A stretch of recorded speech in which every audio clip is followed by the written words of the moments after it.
All 24 states that make up the European Council call for an immediate ceasefire in Gaza.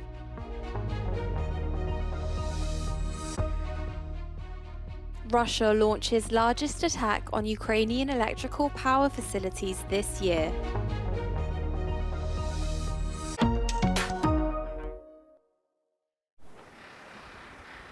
The United Nations Security Council is expected to vote on a bill calling for an immediate and sustained ceasefire in Gaza. The measure aims to protect civilians and enable the delivery of humanitarian aid to more than 2 million Palestinian people. The US has already vetoed several draft resolutions. The bill also states an Israeli ground offensive into Rafah would result in further harm to civilians, leading to serious implications for peace and security in the region. US Secretary of State Antony Blinken echoed these concerns. A major military operation in Rafah would be a mistake, something we don't support, and it's also not necessary to deal with Hamas, which is necessary.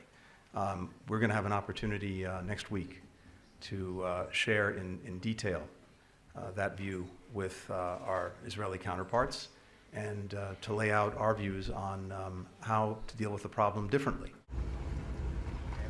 Up to 60% of Gazan children under the age of 5 are now malnourished, according to the World Health Organization.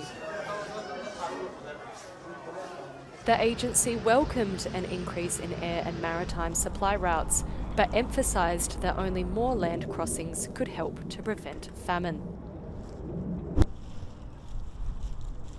The Gazan Health Ministry updated the territory's death toll on Thursday to about 32,000.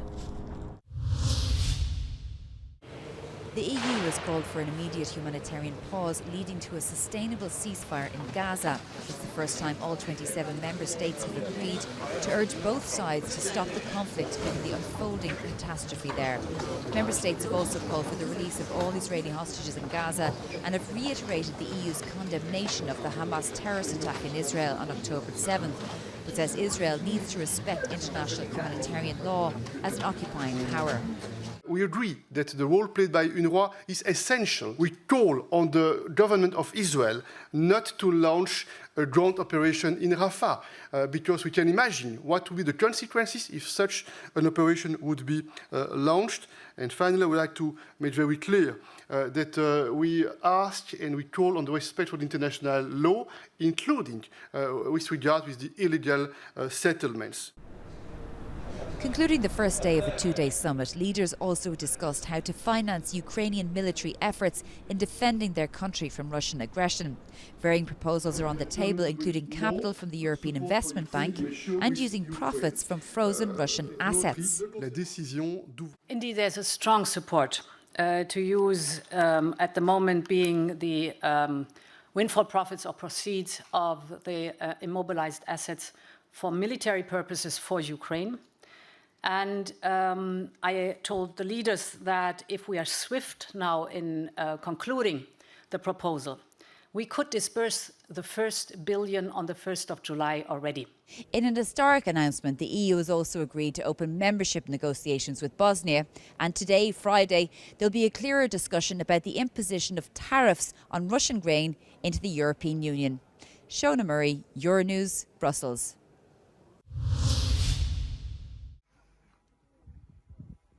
At least 5 people have been killed in massive Russian attacks on several Ukrainian power plants. The strikes reached residential areas outside the city of Zaporizhzhia. Russian Ministry of Defense confirmed they carried out a massive attack on Ukraine as revenge for Ukrainian drone attacks that stopped several Russian plants from working. Several people were impacted by further strikes in Dnipro.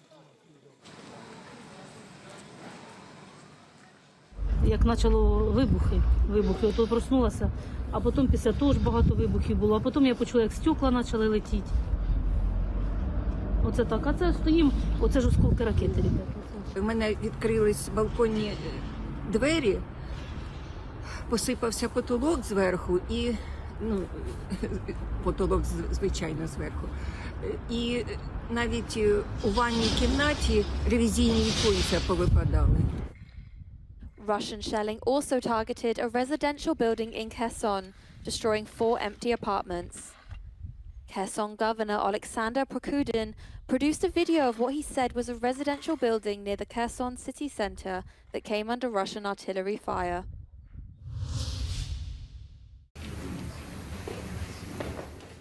The launch of a manifesto of conservative values inspired by the heritage of St. Benedict was the aim of the event organised on Thursday by the ECR group in the Italian town of Subiaco.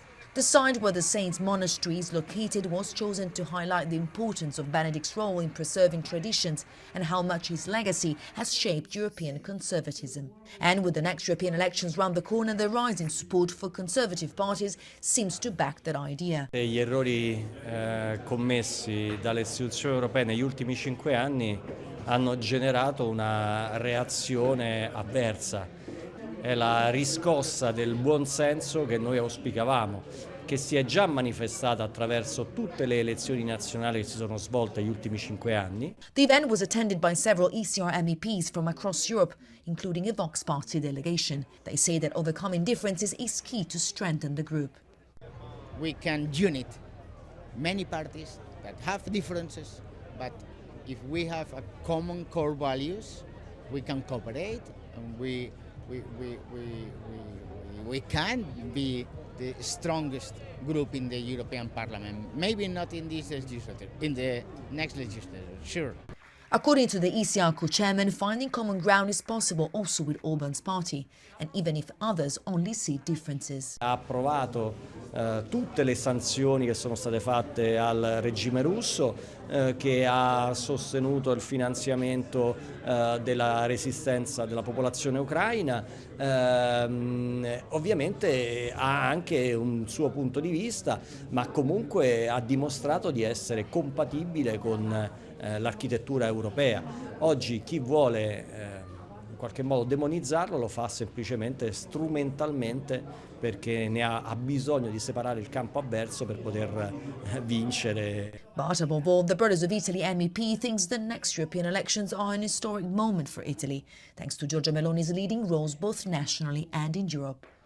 Giorgia Orlandi for Euronews in Subiaco.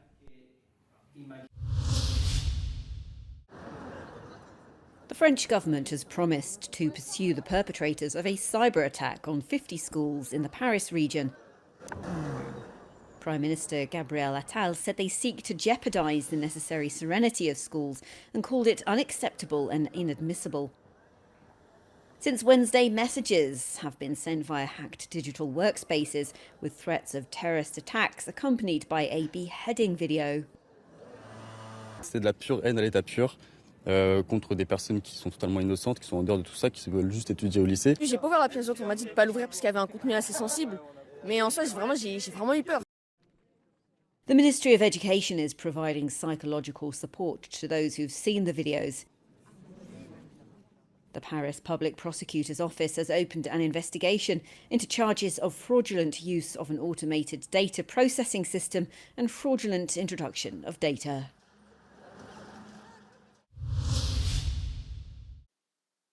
Warsaw is set to host Belarus's Freedom Day. Reporters Without Borders have launched a satellite in order to reach those inside Belarus.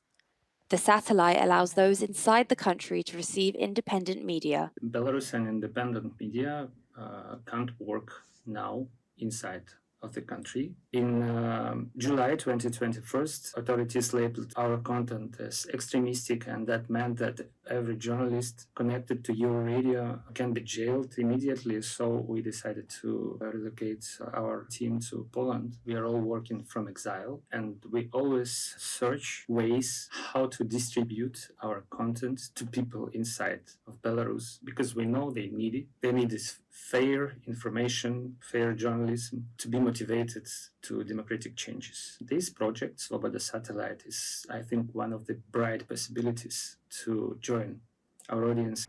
These tactics are well known to former collaborators of Radio Free Europe who provided information to the Eastern Bloc during the Soviet Union. to jest dyktator i jedyny sposób, w jaki sposób można walczyć z nim, to jest przez media, które będą docierały do ludzi na Białorusi. Trzeba uważać, żeby brak tej wolności prasy się nie puściło korzeni i się nie zakorzeniło nasze społeczeństwo. The satellite aims to provide citizens with independent information, which is limited in Belarus. We estimate from 6 to 9% the population in Russia which accesses independent information. So obviously, if we can get additional percents, that would be great. And that's exactly what this project is about. With a free-to-air package, we are able to broadcast towards, Eastern of Europe, including the Federation of Russia, occupied territories of Ukraine. And we believe that this free flow of information is relevant. It matters. Europe has given home to many political refugees from Russia and Belarus, including journalists who count on help in their fight for freedom of speech, the value we all share. Magdalena Hadownik for Euronews from Warsaw. The world's first ever successful kidney transplantation from a pig's kidney into a patient was announced by the Massachusetts General Hospital in Boston. The 62-year-old, who previously needed 2 to 3 operations per month to keep him alive, has now reportedly been switched off artificial dialysis. The genetically modified organ to prevent rejection started to work immediately as intended. That's superficial.